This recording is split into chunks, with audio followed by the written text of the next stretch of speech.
Assalamualaikum warahmatullahi wabarakatuh. Halo teman-teman semuanya, saya Sizamil Wahyuna dengan NIM C1C024085 Prodi Akuntansi. Hari ini saya akan menjelaskan PPT yang sudah saya buat dengan materi konsep dasar dan hukum pajak penghasilan. Baiklah, di sini saya akan menjelaskan tentang 6 topik. Yang pertama itu pengertian pajak penghasilan, yang kedua subjek dan objek wajib pajak, yang ketiga tentang UU pajak penghasilan, yang keempat ada tarif pajak, yang kelima ada PKP dan PTKP, yang terakhir ada cara menghitung PKP. Jadi yang pertama kita akan membahas tentang pengertian pajak penghasilan. Nah, pajak penghasilan itu sendiri mempunyai pengertian pajak yang dibebankan kepada individu atau entitas sesuai dengan pendapatan atau profit yang diterima oleh mereka. Pendapatan atau profit ini dapat juga disebut dengan pendapatan kena pajak atau taxable income.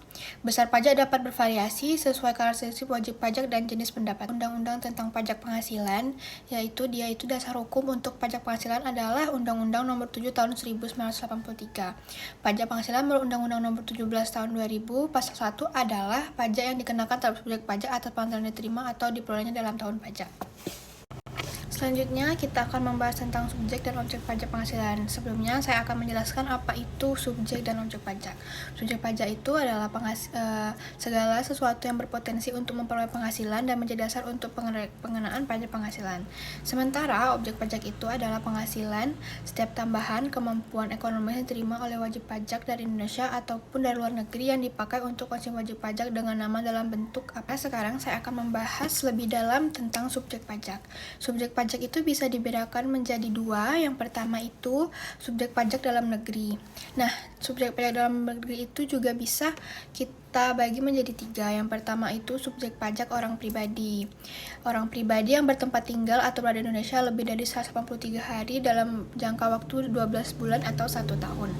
Yang kedua itu orang pribadi yang dalam suatu tahun pajak berada di Indonesia dan mempunyai niat bertempat tinggal di Indonesia. Yang kedua itu subjek pajak badan. Badan yang didirikan atau bertempat kedudukan di Indonesia kecuali unit tertentu dari badan pemerintah yang memenuhi kriteria. Yang pertama itu pembentukannya berdasarkan ketentuan peraturan perundang-undangan, pembiayaan bersumber dari APBN atau APBD. Yang ketiga itu penerimaannya dimasukkan dalam anggaran pemerintah pusat atau pemerintah daerah. Yang terakhir itu pembukuannya diperiksa oleh aparat pengawasan fungsional negara. Yang ketiga itu subjek pajak warisan. Warisan yang belum dibagi sebagai satu kesatuan menggantikan yang berhak. Nah, yang jenis kedua itu adalah subjek pajak luar negeri.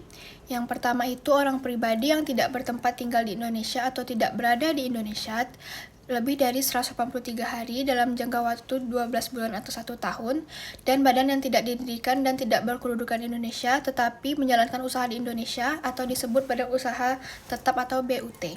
Yang kedua itu orang pribadi yang tidak bertempat tinggal di Indonesia atau tidak berada di Indonesia tidak lebih dari 183 hari, dan badan yang tidak didirikan dan tidak berkedudukan di Indonesia tetapi menerima penghasilan Indonesia tidak dari menjalankan usaha di Indonesia. Selanjutnya, kita akan membahas lebih dalam tentang objek pajak.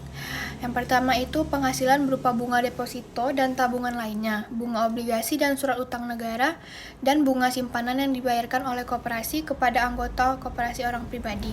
Yang kedua itu penghasilan berupa hadiah undian. Yang ketiga penghasilan dari transaksi saham dan sekuritas lainnya, transaksi derivatif yang diperdagangkan di bursa, dan transaksi penjualan saham atau pengalihan penyertaan modal pada perusahaan pasangannya yang diterima oleh perusahaan modal Ventura.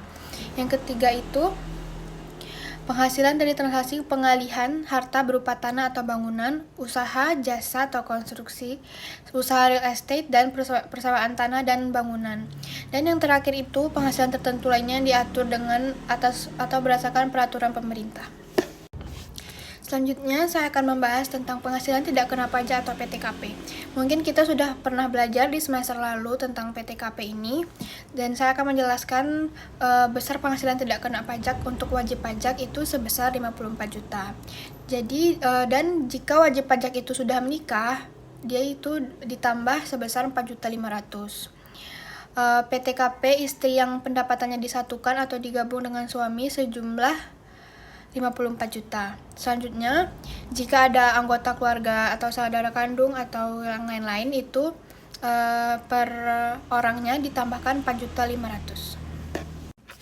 Selanjutnya saya akan menjelaskan cara menghitung penghasilan kena pajak.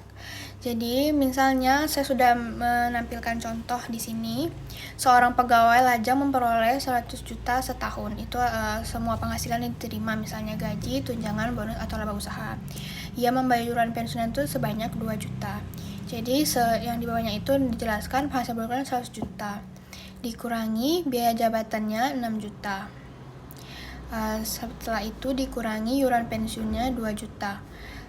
Setelah itu penghasilannya dikurangkan 100 juta, dikurang 6 juta, dikurang 2 juta, itu sama dengan 92 juta.